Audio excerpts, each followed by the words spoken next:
এই জন্য আল্লাহর নবী হাদিসের মধ্যে জানিয়েছেন, বনি আদমকে যদি স্বর্ণের একটি পাহাড় দেওয়া হয়, লাউ কানা লিবনি আদম ওয়াদিয়াম মিন যাহাবিন, যদি আদম সন্তানকে একটা স্বর্ণের পাহাড় দিয়ে দেওয়া হয়, এরপরেও বনি আদম লা আহাব্বা ইয়াকুনা লাহু সানিয়ান, মানুষ চাইবে এরকম স্বর্ণের পাহাড় আরেকটা হয়ে যাক। স্বর্ণের পাহাড় একটা যদি হয়ে যায়, আপনার 14 গোষ্ঠী যদি এই স্বর্ণ বিক্রি করে খান, তারপরেও কি স্বর্ণে শেষ হবে নাকি? শেষ হবে? শেষ হবে না। তারপরেও আল্লাহ রাব্বুল আলামিন বলছেন, পৃথিবীর মানুষকে যদি একটা স্বর্ণ ভর্তি মাঠ দেওয়া হয়, মনে করেন এই যে প্যান্ডেলটা ভর্তি যদি আপনাকে স্বর্ণ দেওয়া হয়, মানুষ কিন্তু বলবে না আলহামদুলিল্লাহ আমার যথেষ্ট হয়ে গেছে, আর লাগবে না, এরকম কথা কেউ বলবে না। এই জন্য আল্লাহর নবী হাদিসের মধ্যে বলছেন, একটা মাঠ ভর্তি যদি মানুষকে স্বর্ণ দেওয়া হয়, মানুষ বলবে আরেকটা মাঠ ভর্তি আমাকে স্বর্ণ দেওয়া হোক। বলেন নাউজুবিল্লাহ। এই জন্য আল্লাহ রাব্বুল আলামিন বলছেন, দুনিয়ার টাকা পয়সা ধন দৌলত মানুষকে যে মোহাচ্ছন্ন করে রেখে দিয়েছে, লোভ লালসার মধ্যে যে মানুষ পড়ে আছে, এই লোভ লালসা থেকে মানুষ ফিরতে পারবে না। হাত্তা যুরতুমুল মাকাবির, যতক্ষণ না পর্যন্ত কবরের মধ্যে চলে আসে। এই যে সালামতি বাগবাড়ি কবরস্থান, এই কবরস্থানের মধ্যে আপনার দাদা একটা সময় আপনার ঘরের মধ্যে ছিল, যে ঘরের মধ্যে, যে বাড়ির মধ্যে আপনি এখন বসবাস করতেছেন, এই বাড়িটা আপনার দাদার ছিল। আপনার দাদাকে নিজ কাঁধে করে বাগবাড়ি গুরুস্থানের মধ্যে রেখে গেলেন, দাফন করে চলে গেলেন। আজ থেকে 30 বছর 40 বছর হয়ে গেছে, ওই ঘরের মধ্যে আপনি বসবাস করতেছেন। এই ঘরের মধ্যে আপনার বাবা বসবাস করত।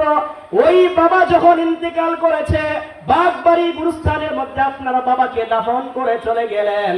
আপনি বলেন, আপনি যখন মারা যাবেন, এই গুরুস্থানের মধ্যে আপনাকে দাফন করে চলে যাওয়ার পরে ওই ঘরের মধ্যে আপনার সন্তান বসবাস করবে কিনা?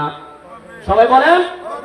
এই ঘর কিন্তু একটাই ঘর ছিল, বাড়ি কিন্তু একটাই বাড়ি ছিল, বাগবাড়ি একটাই বাড়ি ছিল।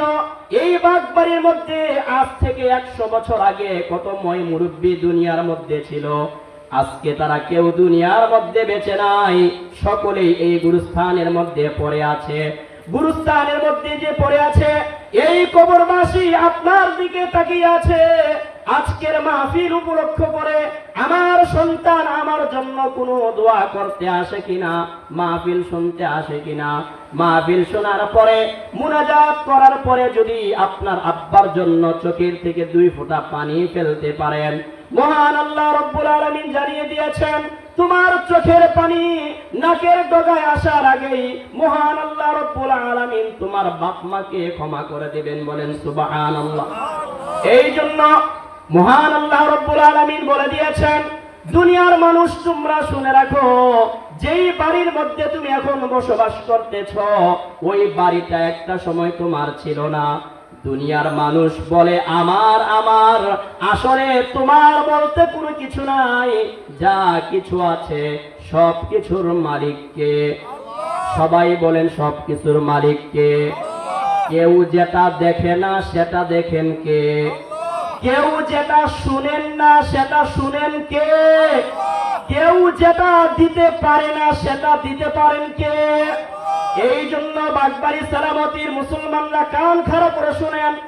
আপনি যে বলতেছেন আমার বাড়ি, আমার গাড়ি, আমার টাকা, আমার কিছু, আল্লাহ রাব্বুল আলামিন বলছেন এগুলো তোমার কিচ্ছুই না। মানুষ যখন মারা যায়, ইযা মাতাল ইনসান, মানুষ যখন মৃত্যুবরণ করে, ইনকাতা আনহু আমালুহু, তার সমস্ত আমলের দরজাগুলো বন্ধ হয়ে যায়। ইল্লা মিন সালাসাতিন, 3টা আমলের দরজা চালু থাকে। সবাই মুখটা জবান ছেড়ে বলেন কয়টা আমলের দরজা চালু থাকে? সবাই বলেন কয়টা? আপনি আমি কান খাড়া করে শুনেন।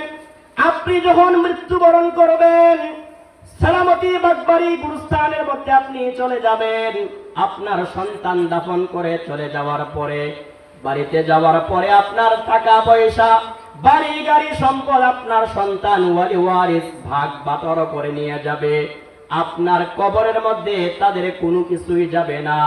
আপনি মৃত্যুবরণ করার পরেও দুনিয়ার মধ্যে যদি 3টা কাজ করতে পারেন, কবরের মধ্যে শুয়ে শুয়ে কিয়ামত পর্যন্ত তার সওয়াব পাইতে থাকবেন। বলেন সুবহানাল্লাহ। সেই রকম 3টা আমল শুনতে রাজি আছি তো? 1 নম্বর